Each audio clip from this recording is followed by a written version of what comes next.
Not really a twist, but yeah, close enough. Oh, hey everyone. This is Joe from ActionX. Welcome to What's on the Tube, reviewing the next episode of Nancy Drew. This week we're reviewing Nancy Drew episode 5. Jesus Christ, it's been 5 weeks since I've been doing this? Well, technically the mistake I happened back in October kind of screwed my time clock on this show, so again I apologize for that. Anywho, this week we're reviewing Nancy Drew episode 5, and I'm really still not sure what to think of it. What to think of things where I initially thought this to be two separate mysteries with some correlation, some tie-ins there and there. I was not expecting also, before I continue, spoilers for this episode of Nancy Drew. Haven't watched it yet. Go check it out before watching this review. So back to it. I was not expecting them to at least potentially tie in the two mysteries. Where, I mean, I guess some people will say, well, it was kind of obvious from the get-go. But for me, it was definitely, I was not expecting this at all, to be completely honest with you. And still think that it's weird how this is at least for me, this is at a weird pace where it's moving a little bit too slow, but it's also moving a little fast. Or it's maybe the right pace. I don't know. It's just that, again, like I've been saying for the past few weeks, is that the whole, my whole expectation for the show has obviously been completely thrown out the window since, especially last week's episode. And I don't really know how to still grapple with the fact that this is possibly going to go for the full season. And again, there was some progress sort of this week. I mean, apparently there was a drive that potentially could reveal more. I don't know where I'm going with this. I think we should just start from the beginning instead of me jumping around and forth. But just bare bones, starting this off, I was okay with this episode. Definitely, at least for me, a down from last week's, where I think last week was really good, especially with the twist, with the best twist. And thankfully, my prayers have been answered so far, at least for the sake of, the episode, and my prediction was right, that she was going to go back and back to the American accent. I initially thought that maybe she was going to be like this whole big reveal that to the rest of the friend group. It's like, oh, I'm British, and that's who I am. But no, she's still hiding that she's with the American accent again, which, again, I'm aware I could be a bigot. You can call me a bigot. You can call me a insensitive person. Like, there are people with real accents out there. People that could hide their real accents for whatever reason. They don't have to show it. But for me, I was just so used to 4 weeks of that voice that it was just a little bit jarring for me to go back to it. Now, since I don't think at any point in this episode we switched back to the real voice. I don't know what how's it gonna feel like, and especially her character is getting a little bit more layers in my eyes. Where was I going to go with this? Anyway, so this week was okay in my books. I don't really know how to say it. It's a bit difficult for me because, again, it's a mystery show. I think it's meant to I think the one flaw I have with this is that obviously I am still curious. How does the whole Lucy ghost mystery fit into this the dead wife mystery? How does that all and also, if I hadn't remembered the wife's name last week, I've already forgotten. Oh boy. Tiffany. Sounds like a very generic person's name, but whatever. No offense to any Tiffany's out there who's watching the show. I mean, no offense. I should be remembering this, but it's been a long day. So anywho, let's just start off from the beginning. So, picking up where we left off last week, George got possession. And my voice to you, George, that I know, please don't get possessed. Always remember to bring a mirror. So she's possessed, and apparently Tiffany is taking George's body out for a test drive, as I like to call it. And it was kind of a little creepy. Initially when we got to the opening scene, I'm like, oh, is she going to, maybe, get some frisky time with him? But also the thing is that's weird, at least in my books, is that is that it's sunk into my head with this episode specifically that George, the character, not the George I know, the thing I realized was that all these characters are only 19. So that means if this was a previous affair that she had with Ryan, the husband, it was during the underage years, which is a little bit risque for the CW. I mean, obviously, ironically, this show before this Riverdale, I mean, you see teenagers banging almost every other week. I understand that, but, or at least it's implied. They're not going to show it on screen, but it's just a little weird to say that. I don't remember I don't remember right now where the CW has, like, in terms of any one of their programming, they haven't specifically put out a show where there is a character that is sleeping with a much older person. So, you can correct me if I'm wrong, if there has been a show. I may watch a lot of CW shows, but at least the shows I'm watching, they don't have those, or at least the ones I'm remembering. So that was a bit weird, and it's definitely a different type of possession where, like, the possession that I'm used to, especially from Supernatural, which ironically is similar to it in certain parts. When a possession happens, it's usually a permanent, they're in full control until whenever the heroic character, like, takes them out of it. But in terms of this, it's like in and out, where you see at points George is in control, and then Tiffany's in control, and then it's like and thankfully George's mom plays a role in this week episode, continuing where she gave them the advice last week. Hey, you should put the ring back. Now she's like, okay, we got to perform like some sort of exorcism, banishment of this goes from your body. But Nancy's obviously thinking about the short game here. It's like, hey, we technically have Tiffany. We can ask her what the hell happened. And obviously, as a detective and an investigator, like, obviously, if that was a real thing, you should take it. Like, it would make solving murder cases so much more easier. And I give kudos for, at least for a little bit, for Nancy thinking of that. Where, and again, that sounds like an insensitive thing. Like, hey, a ghost is possessing your body, and she could take over, but we can solve her murder, and it kind of devalues George in, like, the short-term aspect, at least in Nancy's eyes, or at least for the beginning of things. And meanwhile, on the Nick front, he's still trying to figure out what is Tiffany's sister have with the drive. And it was a very quick turnaround. Where it's like she even comes to them and is like, "Hey, I got this drive. It doesn't really have anything. It just has a URL and it needs a password, and I don't know the password. Do you know the password?" And he's like, "No, but we can figure it out together." But she's like, "No, I'm gonna do this by myself," which honestly makes sense. I mean, she doesn't know who this guy is. She knows Ace. I assume they banged after last night's episode, after the last episode. But at least at that moment, it wasn't looking like they were going to form a partnership of any type. And so, but mostly the focus on this week was like getting Tiffany out of George's body, and for the most part, they did succeed. I mean, I'm still loving Bess. I don't know if Bess is playing a character anymore, because, like, is this, like, when she's talking in her American accent, is she really the character, or is that her real character, or is she playing a character in front of everyone, even Nancy, who already knows the secret, but obviously everyone else doesn't know.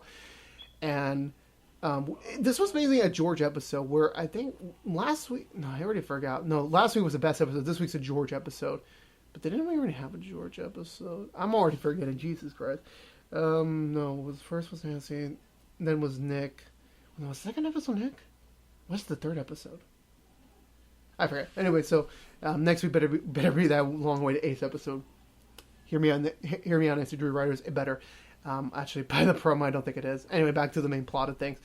It does take a while for this exorcism to happen. And another thing about Bess's character was that even though this looks like we're getting more about her character each and every week, where if someone wants to point this out, like I'm oblivious to this. If you want to point it out to me, go ahead. I really don't know. Is Bess? Actually, I don't even know. Like, to be completely honest, when I was watching episode 1, they couldn't mention this in episode 1 or episode 2. It's just my mind in the first 3 episodes was so far off because of all the issues I was having with the behind the scenes stuff when recording these episodes. So I may have missed this detail. If you guys can correct me, if you can, I will let you. But so the driver from the second episode, the one who was driving the casket to the other autopsy place. Obviously, those two kind of have like sort of connection, or maybe but I mean, okay, I lost my train of thought. But basically, the point is Bess, or at least Bess's character, or the Bess as the actual character, is she really interested in the driver lady? Because I don't know, like, obviously last week we figured out she wants to get involved in this. No, wait, was it a different family? I'm already lost. But does she and the driver lady have a connection? Probably so. Sadly, that puts Ace out of the running. But is she bisexual?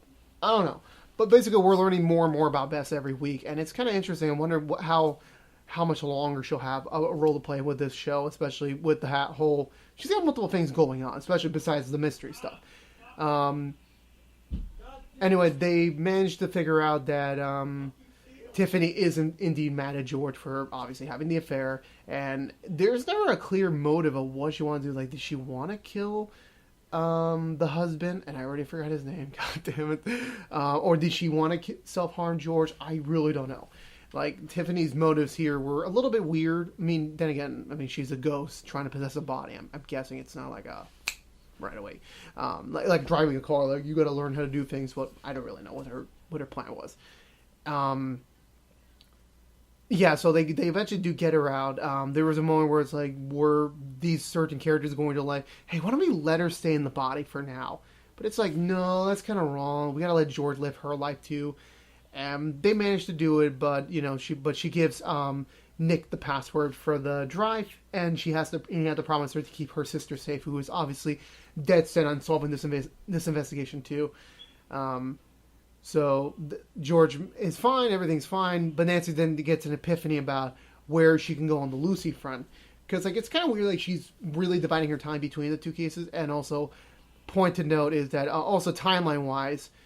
Usually, like, with most shows, like, when some shows are, like, play tongue-in-cheek, it's like, it's the next week, like, it's indicating, like, hey, it's been a week since the last thing, now it's time for the next thing, where it's like, this one, it takes place literally the day after, the last episode, which kind of makes sense with the possession thing, I get that, but, I wonder how long it'll take, because, Nancy, while she was investigating on the Lucy front, she ran into Karen, the girlfriend of her father, and ironically, funny enough, the father was not in this episode, which is like, okay, thank God. Okay, I'm sorry if I'm hating on him. It's just, I really would have preferred Freddie Prinze Jr.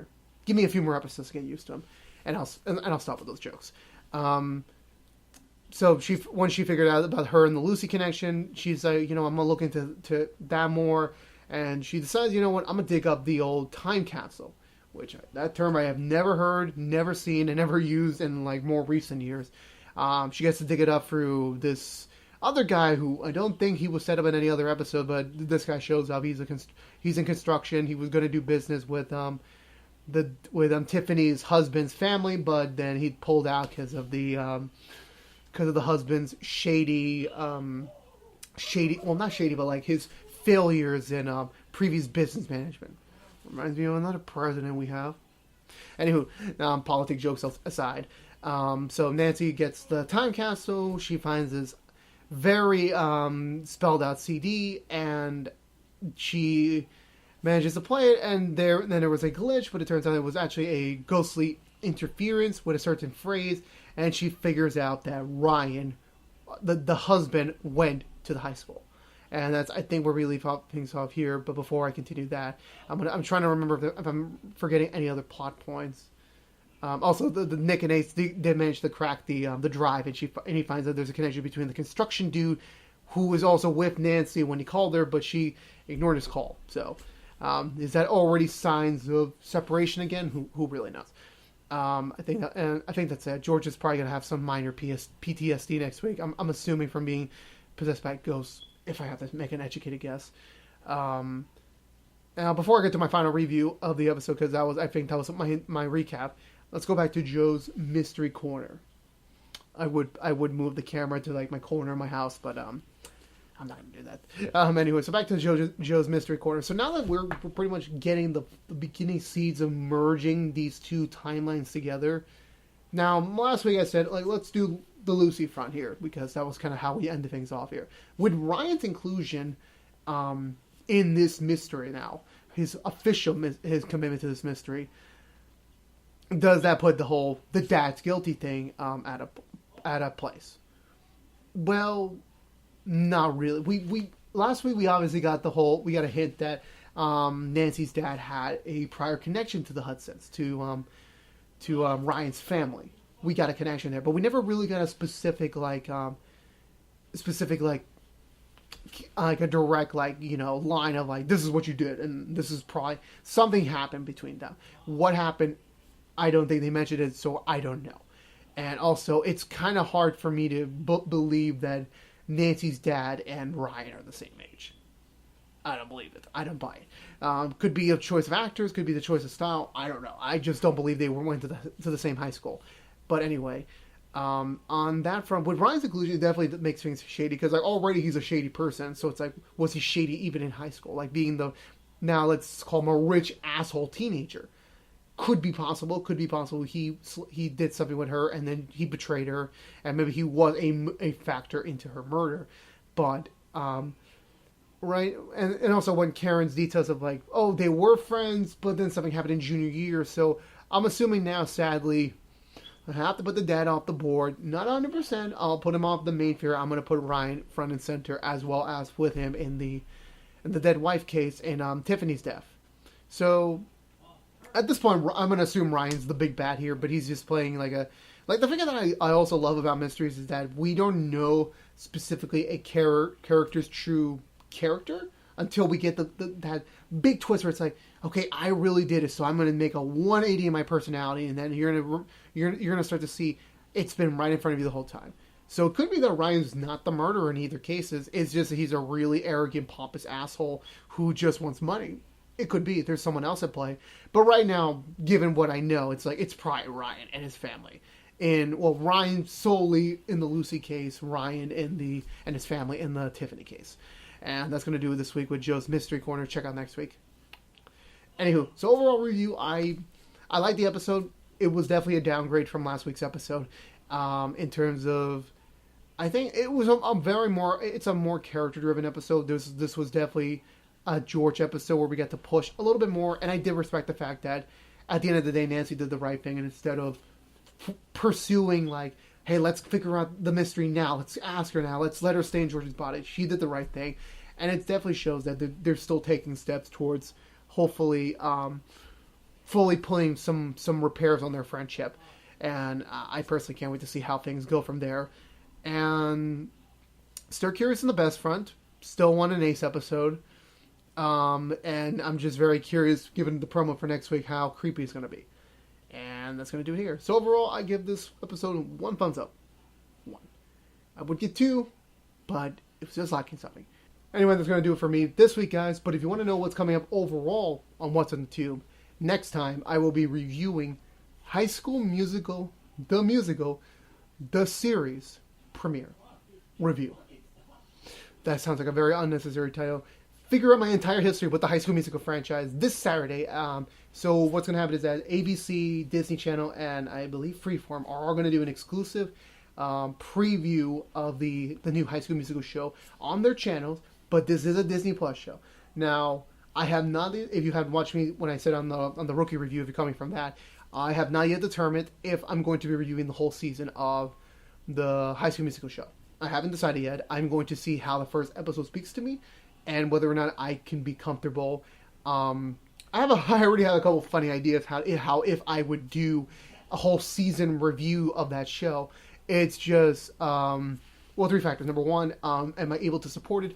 Number 2, how does it fit into my current schedule? And number 3, is my vocal chops up to the task of what I was planning for the show? So that will all be figured out after the first episode. It could be like I did for My Hero Academia, where I will review it by the arcs, or in this case by the season. I really don't know yet. You'll figure it out with me as we get to that.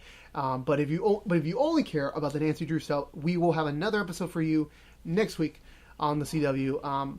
But I am anticipating we're going to get a week break soon, which will be thankful for me because I need a break. There's been just so much going on. And I like the show. I like doing this show. It's just like, for me, I could personally use a break. But yeah, so I will see you guys, you Nancy Drew fans, next week on the next episode of What's on the Tube, Nancy Drew edition. And overall, if you want to know, this was What's on the Tube. I hope you enjoyed your nap. Please subscribe, like, favorite, Do anything you want with my channel, with this video, with with improper etiquette. I'm going to see you guys very soon. Peace out.